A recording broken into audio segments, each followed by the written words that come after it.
I've been watching this woman refuse to serve a black customer for 3 hours now. Picture this. A 14-year-old boy stands in the middle of a crowded bank, his voice cutting through the silence like a knife.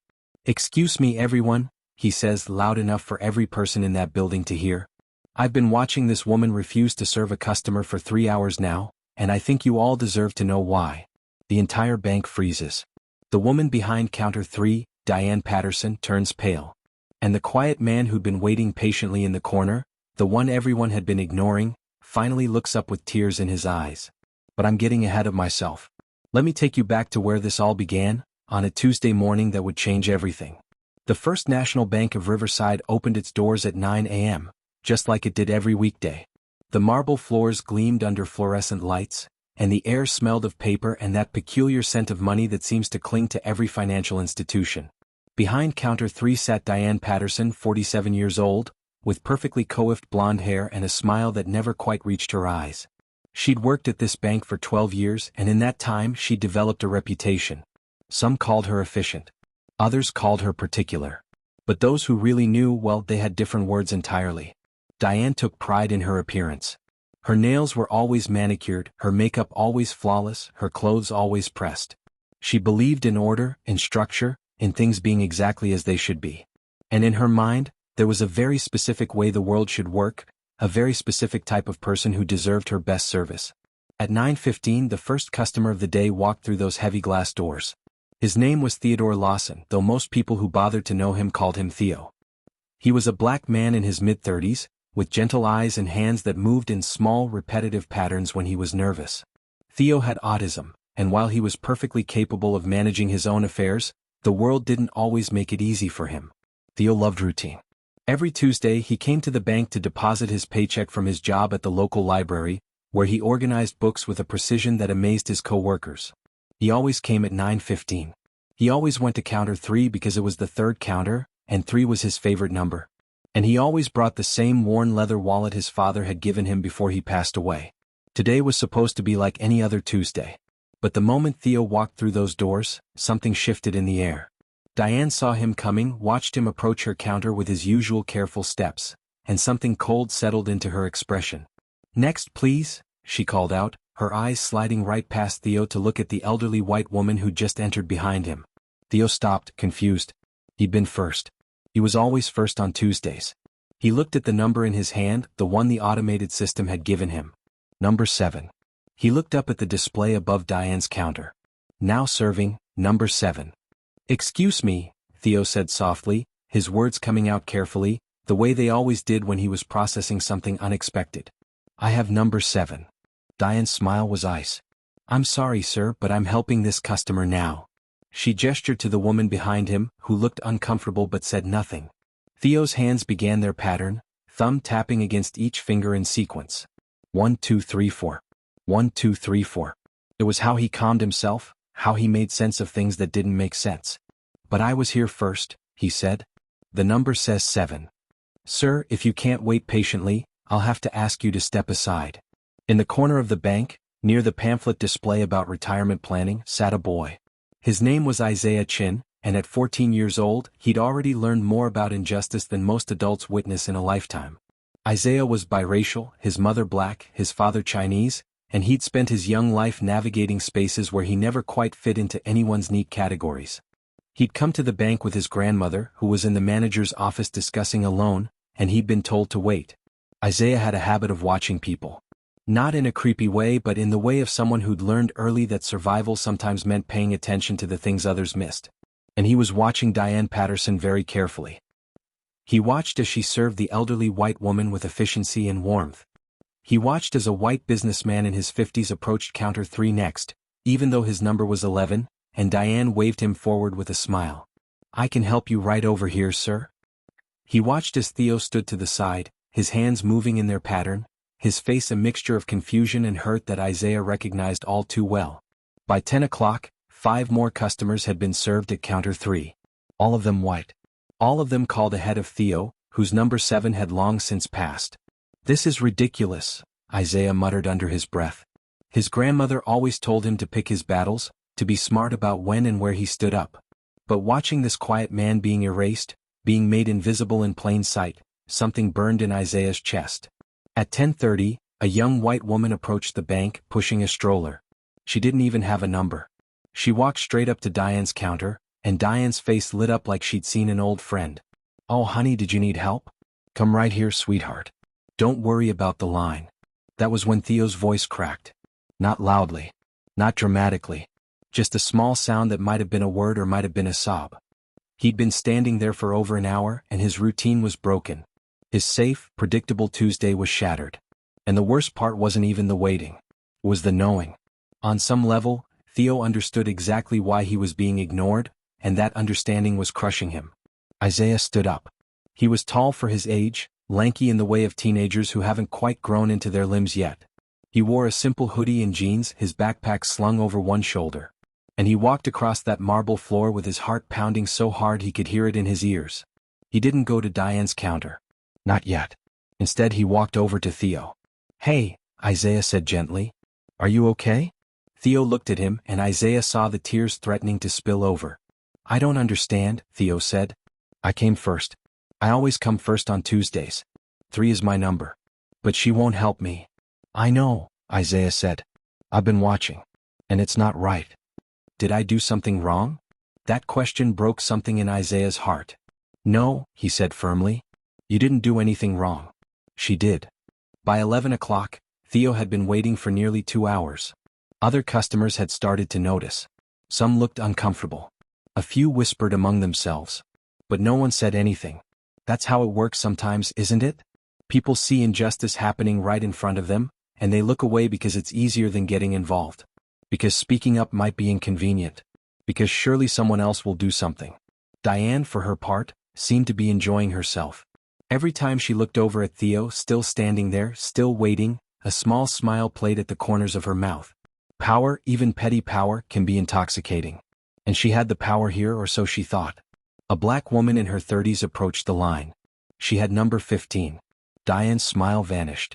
"I'm going on break," she announced suddenly, flipping her little sign to closed, even though she'd just served someone 30 seconds ago. The woman with number 15 looked confused. "But I just got here and—" "Counter 5 is open," Diane said dismissively, gathering her purse.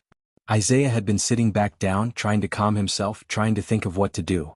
His grandmother had taught him to be strategic, to think before acting.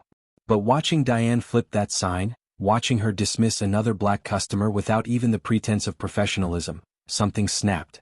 He pulled out his phone. Not to text his grandmother. Not to call anyone. But to record. When Diane returned from her break 20 minutes later, Theo was still there. Of course he was. It was Tuesday. He deposits his check on Tuesdays at counter 3. Routine meant something to Theo. It was structure in a chaotic world. And so he waited because maybe, just maybe, if he waited long enough things would go back to normal. "Sir, are you still here?" Diane asked, her voice dripping with false concern. "I told you counter 5 is open." "But this is counter 3, Theo explained patiently the way he'd explained it before. "I always use counter 3. 3 is my number." "Well, I'm not available to help you today. But you just helped 6 people." "Sir, I'm going to have to ask you to lower your voice." Theo hadn't raised his voice. He'd barely spoken above a whisper. But this is what gaslighting looks like. This is how power gets weaponized. You create a problem, you blame the victim for it, and then you position yourself as the reasonable one. Isaiah stood up again. His hands were shaking, but his resolve was solid. He walked straight up to Diane's counter, and he placed his phone down, recording light clearly visible. "Excuse me," he said, his voice steady despite his racing heart. "I need to make a complaint." Diane's eyes narrowed. "Young man, if you're not conducting banking business, I need you to step aside." "Oh, I'm conducting business all right. I'm documenting how you've refused to serve this man for over 2 hours while serving multiple white customers who came in after him." The bank went silent. Conversation stopped mid-sentence. People at other counters turned to look. Even the tellers at the other windows paused in their work. Diane's face flushed red. "I don't know what you're implying, but—" "I'm not implying anything," Isaiah interrupted. "I'm stating facts. This man, Theodore Lawson, has been waiting since 9:15 this morning. It's now 12:30. In that time, you've served at least 15 other customers. Every single one of them was white. You've allowed people to skip the queue. You've taken breaks to avoid serving black customers. And you've done all of this while pretending this man is the problem for waiting patiently. The manager's door opened. A middle-aged black man in an expensive suit stepped out, followed by Isaiah's grandmother, a dignified woman in her 70s with silver hair and eyes that missed nothing. "Isaiah?" his grandmother called. "What's going on?" But the manager, whose name was Richard Foster, was already moving toward counter 3. He'd heard everything. And his face was a thundercloud. "Miss Patterson," he said, his voice carefully controlled. "Could you please come with me to my office? Now." Diane's confident mask cracked. "Richard, this boy is making wild accusations." "I've been standing here for 5 minutes listening," Richard said quietly. "And I've been watching the security footage for the past 30. We need to talk. Now." As Diane walked toward the office, her heels clicking on the marble floor, Isaiah turned to Theo. "Sir, I'm so sorry this happened to you. Would you like me to help you? I can get my grandmother. She knows everyone here." Theo's eyes were wet, but he managed a small smile. "You stood up for me. No one ever does that." Isaiah's grandmother approached, her expression soft with pride. "Hello, sweetheart," she said to Theo. "I'm Dorothy Chen. I've been banking here for 40 years and I promise you, you will be taken care of today." What Isaiah and his grandmother didn't know yet was that Dorothy Chen wasn't just a long-time customer. She was a former civil rights attorney who'd spent 30 years fighting discrimination cases. She'd retired 5 years ago, but she hadn't lost her fire. And she certainly hadn't lost her connections. Within 15 minutes, Dorothy had not only ensured Theo's transaction was processed, but she'd also contacted 3 people: the bank's regional director, a journalist friend who specialized in civil rights issues, and her old colleague who now worked with the state's banking commission. In Richard Foster's office, Diane Patterson was learning that her 12 years of employment were about to end. The security footage showed everything. The pattern wasn't new. Richard pulled up records from the past 6 months, and they painted a damning picture. Longer wait times for black customers. More rejected loan applications from minority applicants with identical credit scores to approved white applicants. Complaints that had been filed and somehow lost or dismissed. "I'm going to be honest with you, Diane," Richard said, his voice heavy with disappointment and anger. "I've suspected this for a while. But I didn't have proof. I should have looked harder. I should have protected our customers better. That failure is on me. But your employment here is over, effective immediately. You can't fire me over one complaint from a child." Diane protested. "I'm not firing you because of Isaiah's complaint," Richard said.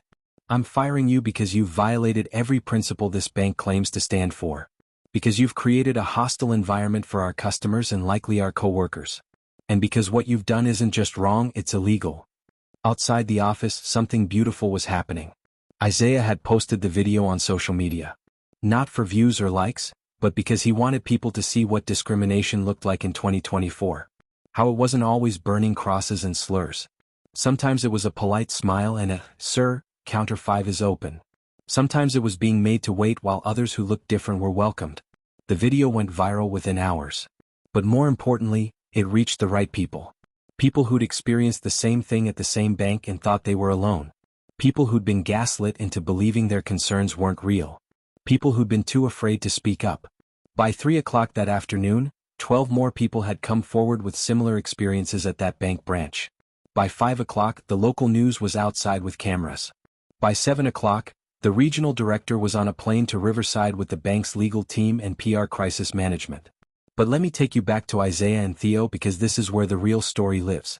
After Theo's transaction was finally processed, Dorothy invited both Theo and Isaiah to get coffee at the shop across the street.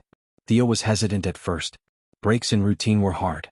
But something about this grandmother and her grandson made him feel safe. They sat in a corner booth and Theo told them his story. How he'd been coming to that bank for 3 years. How Diane always made him wait, but never quite long enough for him to be certain it was intentional. How he tried to tell people but the words didn't come out right, and people looked at him like he was confused. "I thought maybe it was me," Theo said softly. "Maybe I was doing something wrong. My mom always says I miss social cues. Maybe I was missing something." Isaiah shook his head. "You weren't missing anything. She was counting on you thinking that. People like her, they target people they think won't fight back or won't be believed." Dorothy reached across the table and gently touched Theo's hand. "Baby, I've been fighting discrimination for 40 years and I'm going to tell you something important. What happened to you today wasn't about you. It was never about you. It was about her fear, her ignorance, her need to feel superior. And none of that has anything to do with your worth. Theo processed this carefully.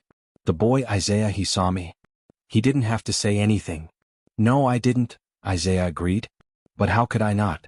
My mom always tells me this quote from Elie Wiesel: neutrality helps the oppressor, never the victim. Silence encourages the tormentor, never the tormented. I was watching you suffer, and I knew if I stayed silent, I was choosing a side. Just not the right one. Over coffee, a friendship began to form. Theo told them about his work at the library, how he could memorize the Dewey Decimal System, how books made sense in a way people sometimes didn't.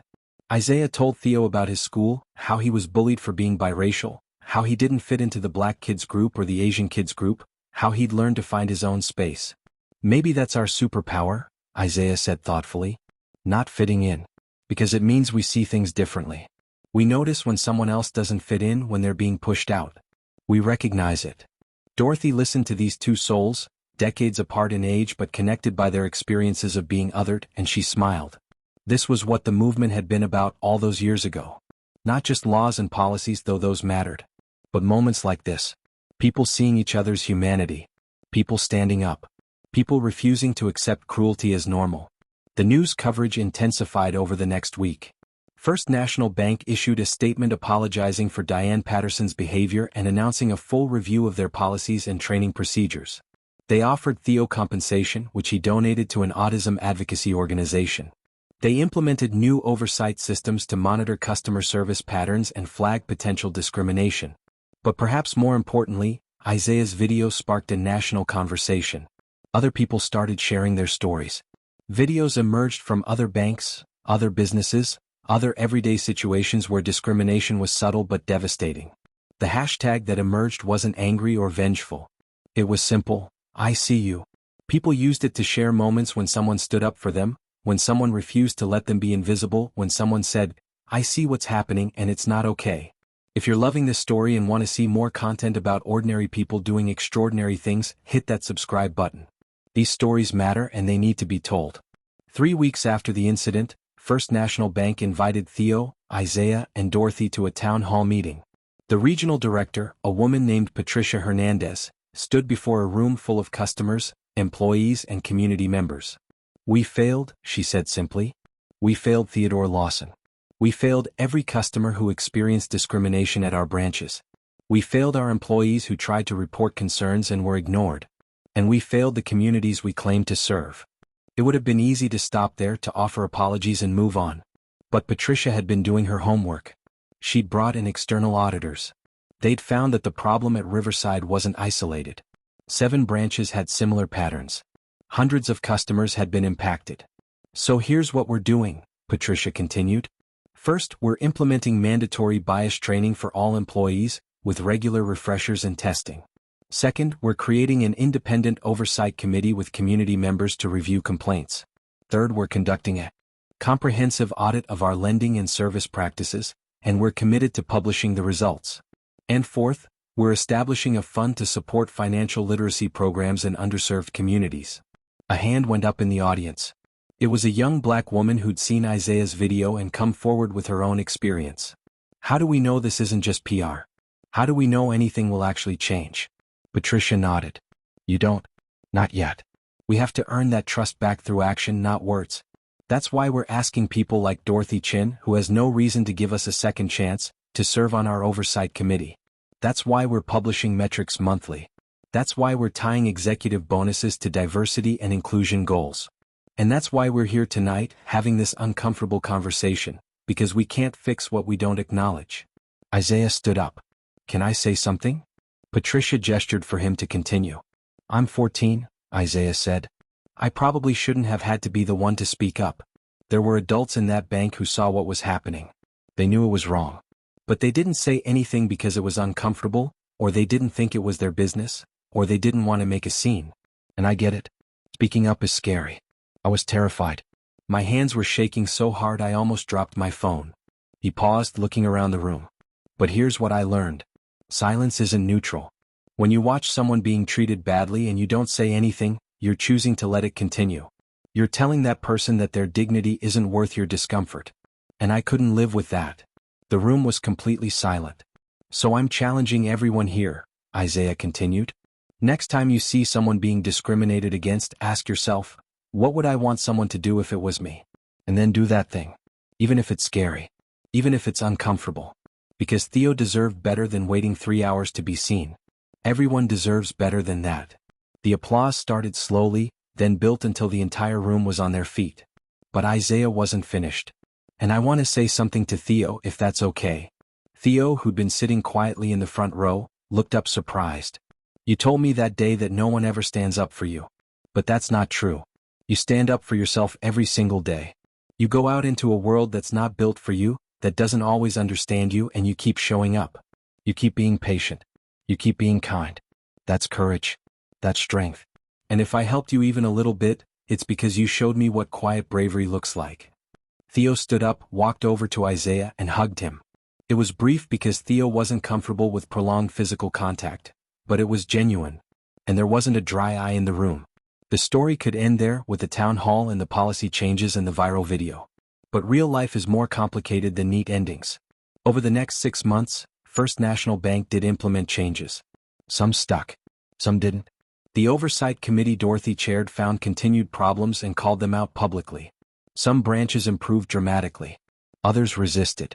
Patricia Hernandez fought battles with board members who thought she was being too aggressive, too focused on optics rather than profit. But something fundamental had shifted. The bank couldn't go back to business as usual, not with Dorothy's committee watching, not with community members who'd found their voices, not with employees who'd seen that speaking up could lead to change. Diane Patterson, meanwhile, filed a wrongful termination lawsuit. She claimed she'd been made a scapegoat for systemic problems. Her lawyer argued that many employees had similar patterns, so why was she singled out?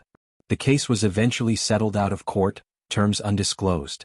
But the security footage was submitted to the State Banking Commission, and Diane found it impossible to get another job in banking.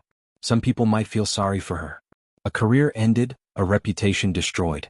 But actions have consequences.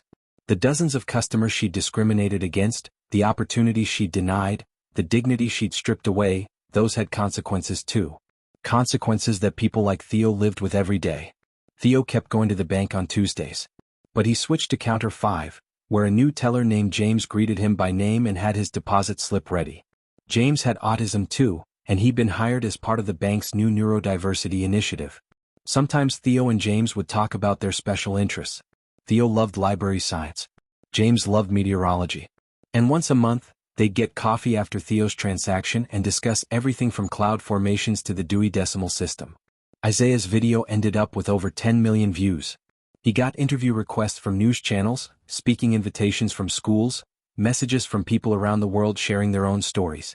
It was overwhelming for a 14-year-old kid who just wanted to help someone. Dorothy sat him down one evening. "How are you handling all this?" Isaiah shrugged. "It's weird. People keep calling me a hero. But I just did what seemed right." "That's exactly what makes it heroic," Dorothy said. "Real heroism isn't about grand gestures. It's about seeing injustice and refusing to look away, even when it's easier to do nothing." "Do you think anything really changed?" Isaiah asked. "I mean, beyond that one bank." The video went viral, people talked about it for a few weeks, and now, it feels like everyone's moved on to the next thing. Dorothy considered this. "Change is slow, baby. And it's not linear. You know, I marched with Dr. King? I was your age, actually. And I remember thinking we'd won when certain laws passed. But then I spent the next 40 years fighting because laws aren't the same as hearts changing. Laws are necessary but not sufficient. So did I waste my time? No," Dorothy said firmly. "You planted seeds. That's what activists do. We plant seeds and trust that some of them will grow, even if we don't always see the harvest." Theo got his dignity back that day. 12 other people found the courage to share their stories. A bank changed its policies. James got a job where he feels valued. Those aren't small things. "But there's still so much wrong," Isaiah said quietly. "I see it every day at school. People making racist jokes. Teachers who expect less from black students. And now that I've spoken up once, I feel like I have to speak up every time, and I'm exhausted. This is something no one tells you about standing up for what's right. It's exhausting. You can't fight every battle. You can't correct every injustice. And the weight of watching the world's cruelty can crush you if you let it." "Listen to me," Dorothy said, taking Isaiah's hands. "You don't have to save the world. You don't have to speak up every single time. You're allowed to rest. You're allowed to be 14. What you did was important, but it doesn't mean you owe everyone your energy all the time. Pick your battles. Save your strength. Because this is a marathon, not a sprint.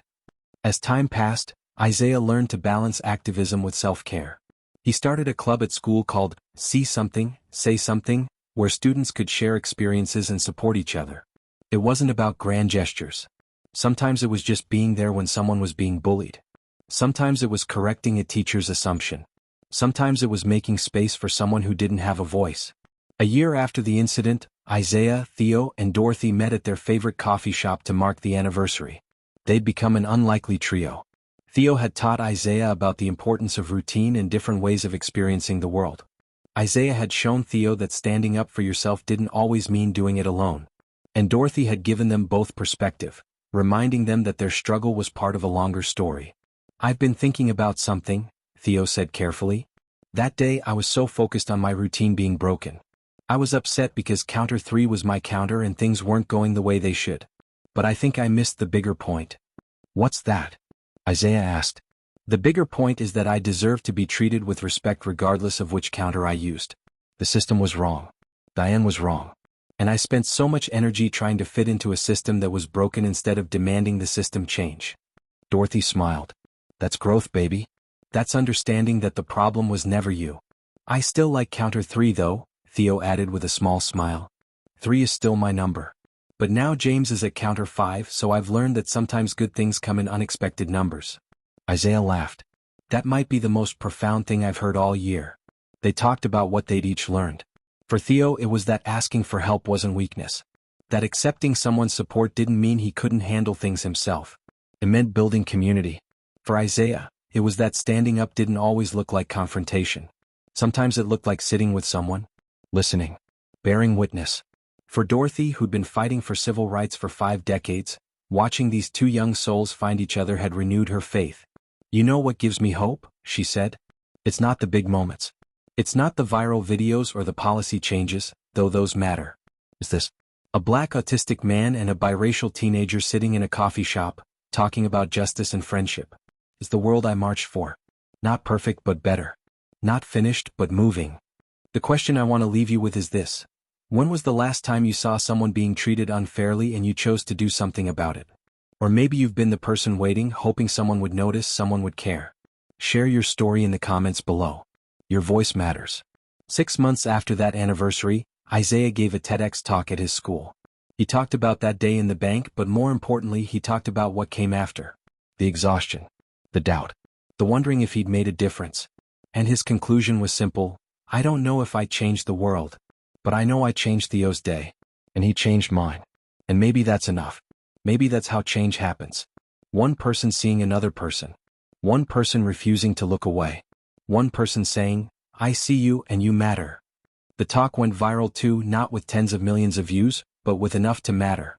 Schools started using it in their curricula. Youth groups discussed it. And most importantly, other kids started sharing their own moments of standing up. There was the girl in Ohio who called out a teacher making racist comments. The boy in Texas who defended his Muslim classmate.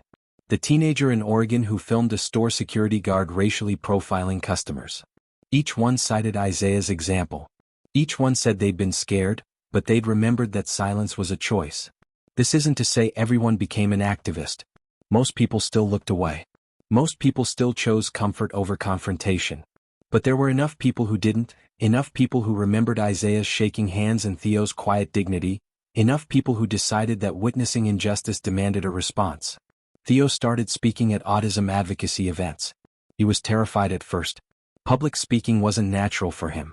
The lights were too bright. The crowds were overwhelming.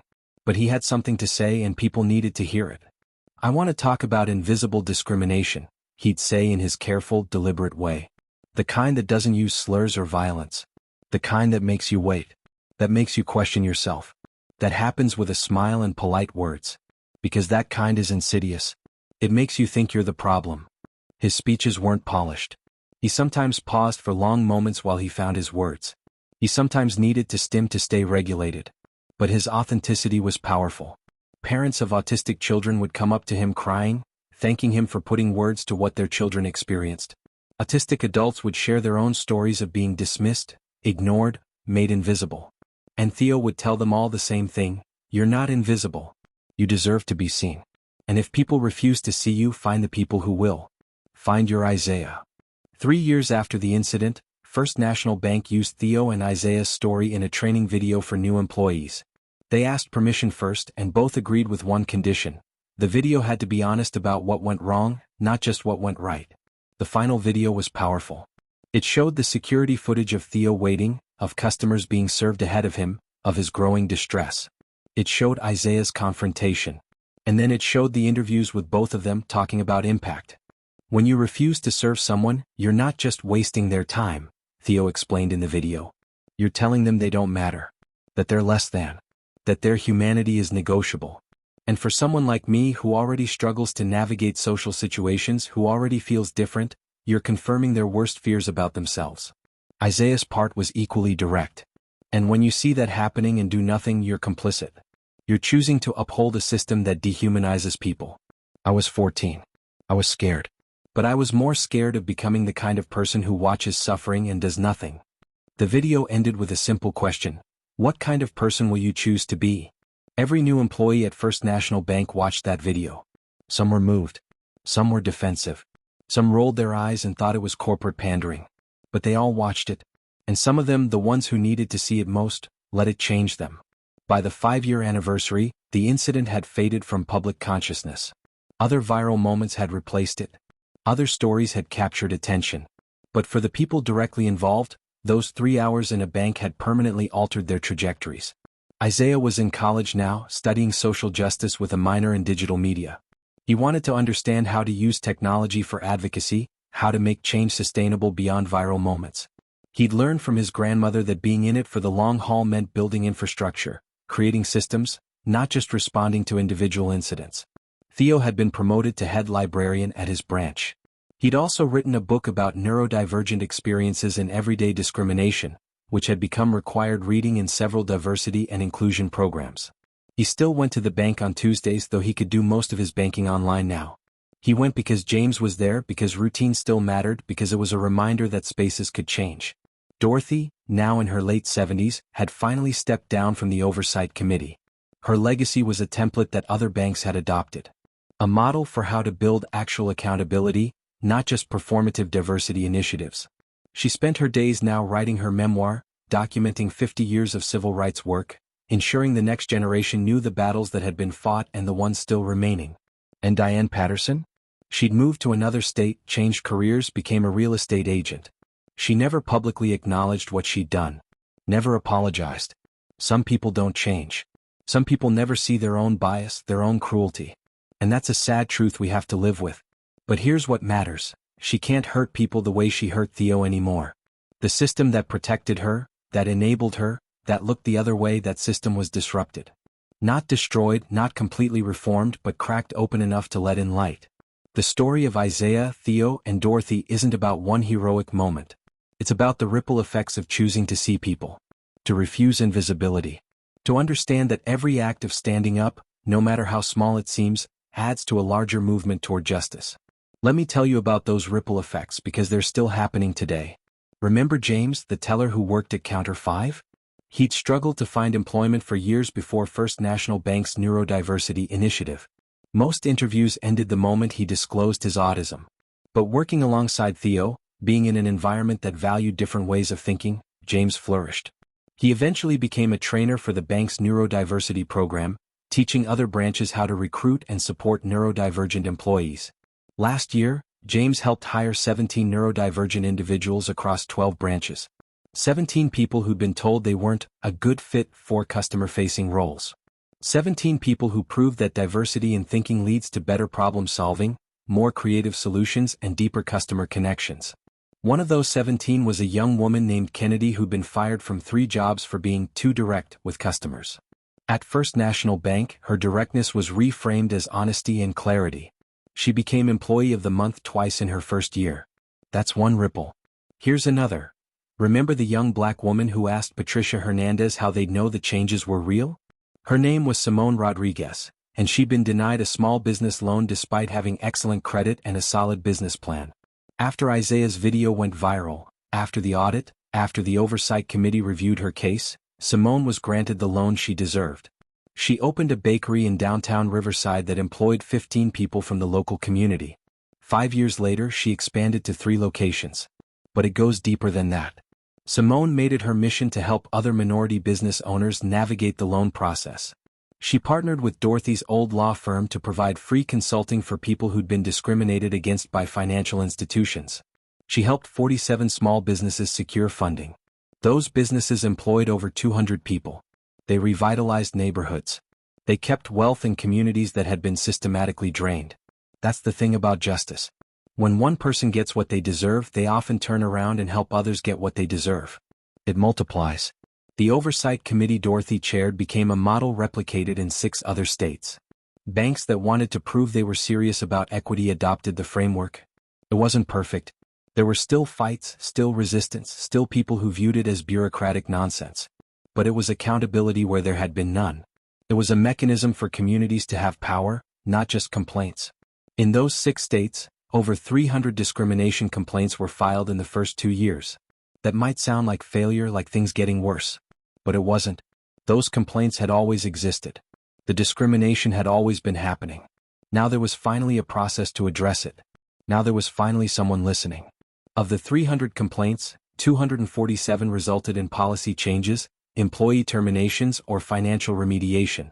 53 were found to be unsubstantiated after investigation. That's transparency.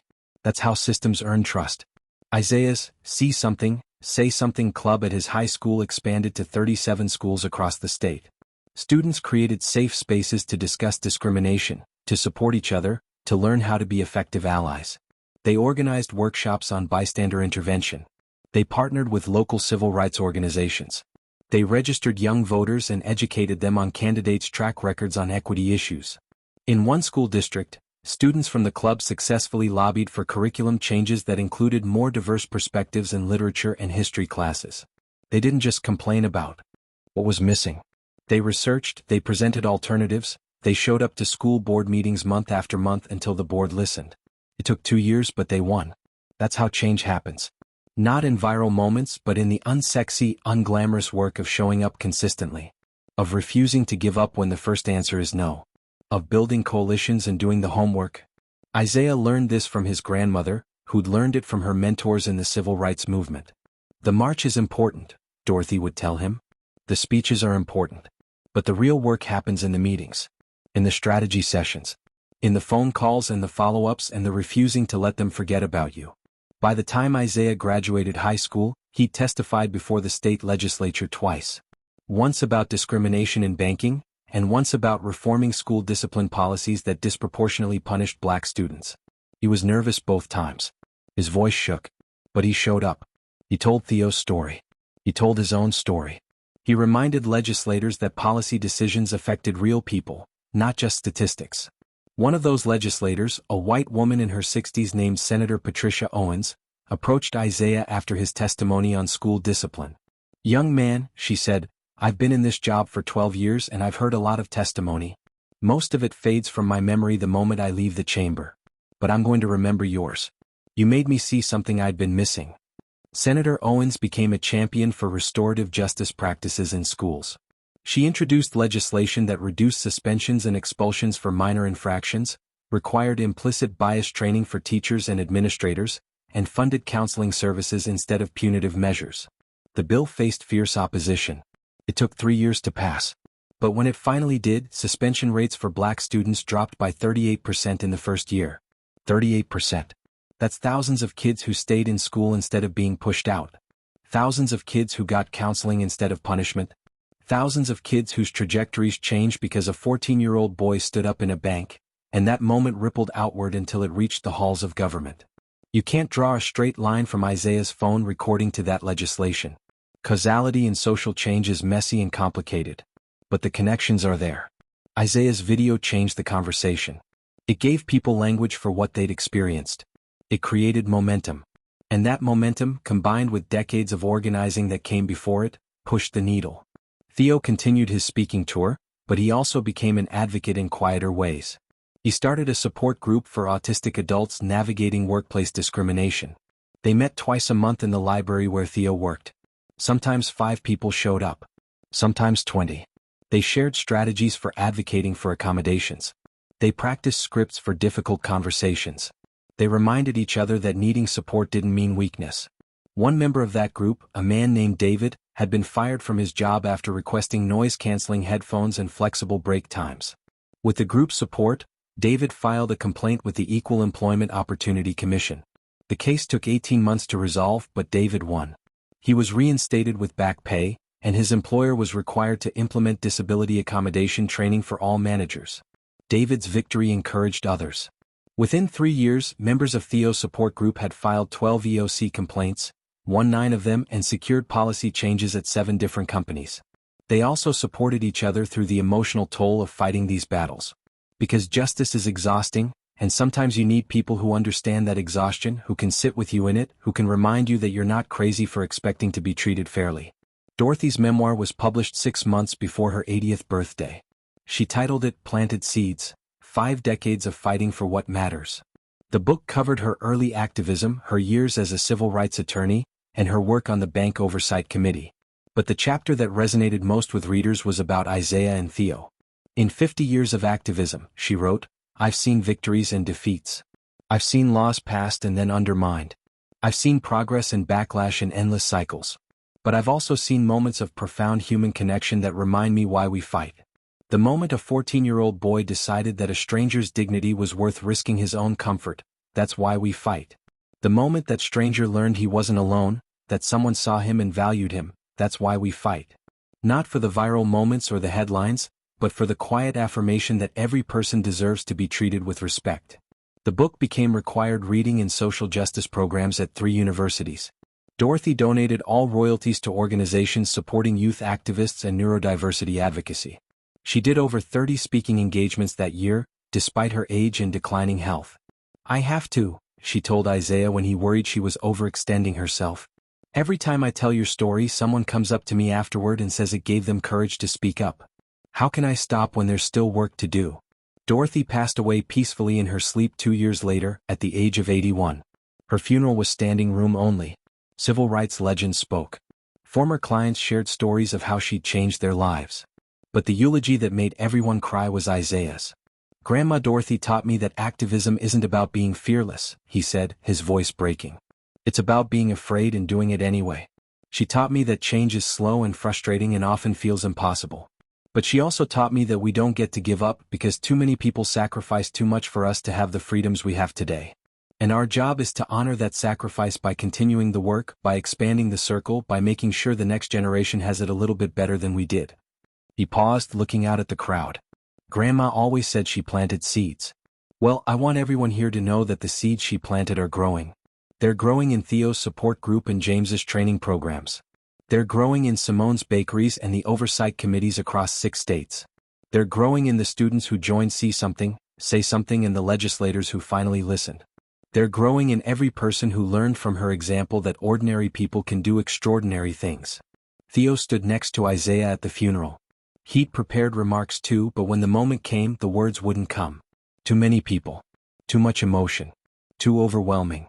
Isaiah gently touched his arm. It's okay, he whispered. We can do it together.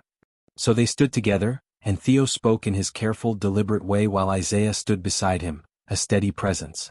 Dorothy Chin saw me, Theo said simply. Not just the day in the bank, but every time after.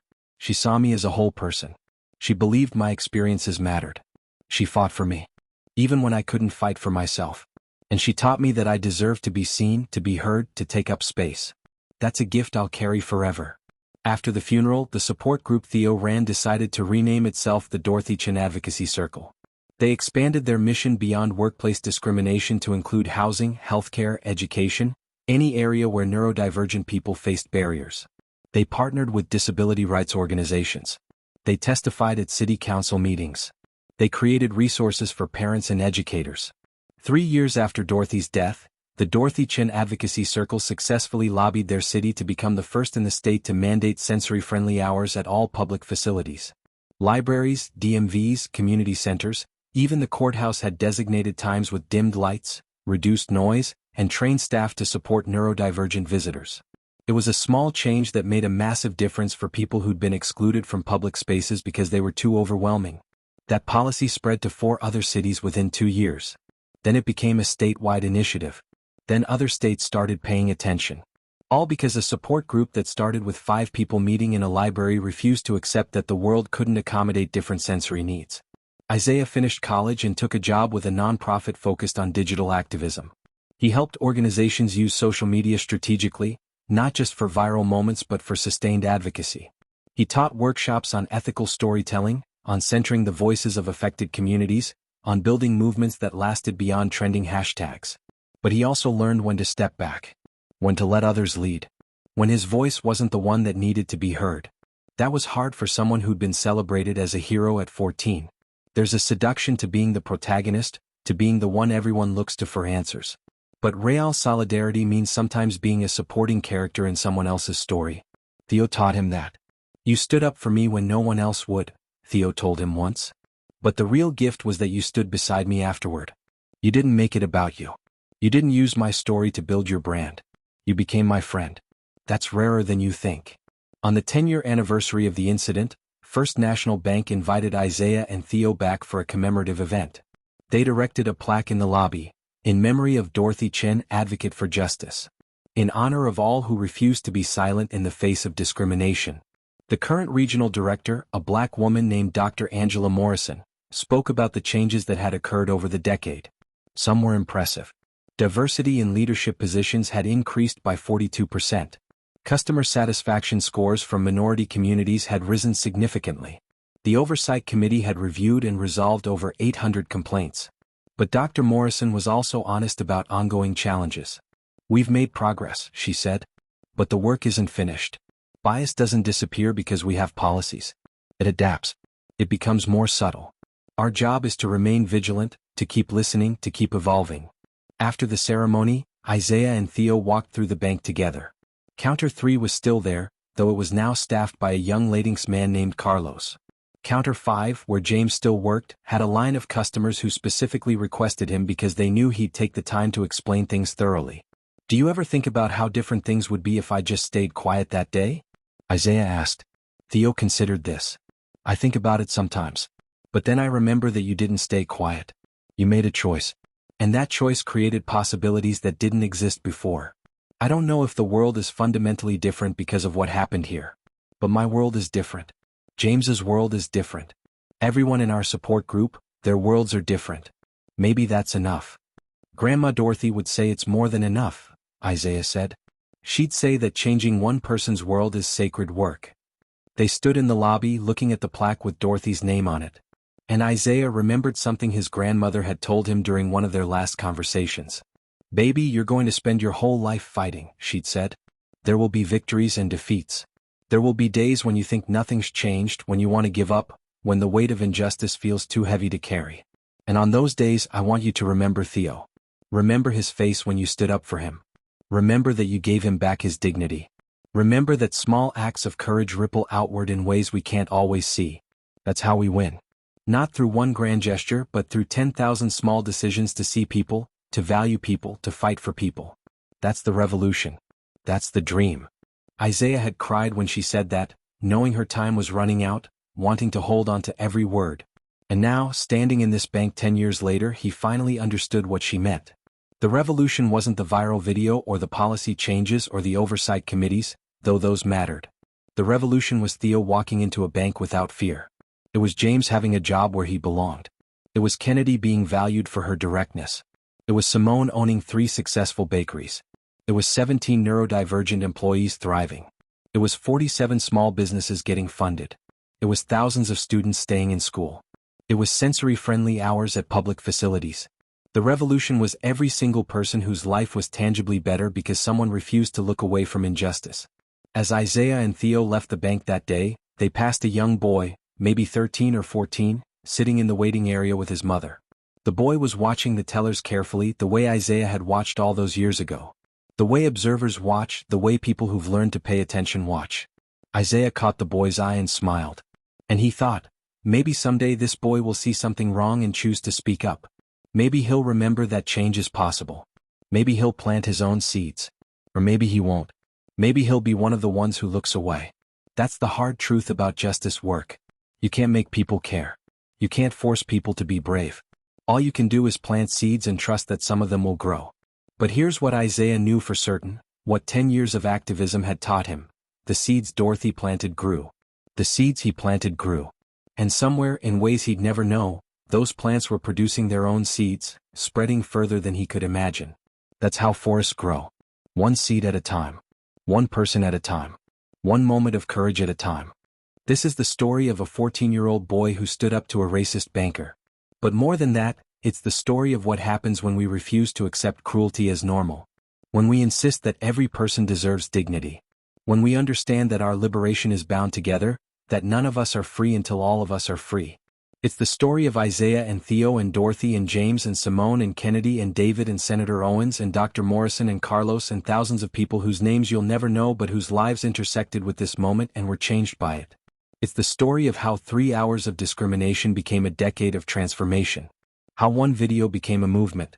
How one act of courage rippled outward until it touched shores the original actors never imagined. And it's the story that's still being written. By every person who chooses to speak up. By every person who refuses to be complicit. By every person who believes that a better world is possible and is willing to do the work to build it. The question isn't whether one person can make a difference. Isaiah proved they can. The question is, will you be that person? Will you be the one who sees and refuses to look away? Will you be the one who plants seeds even if you never see the forest?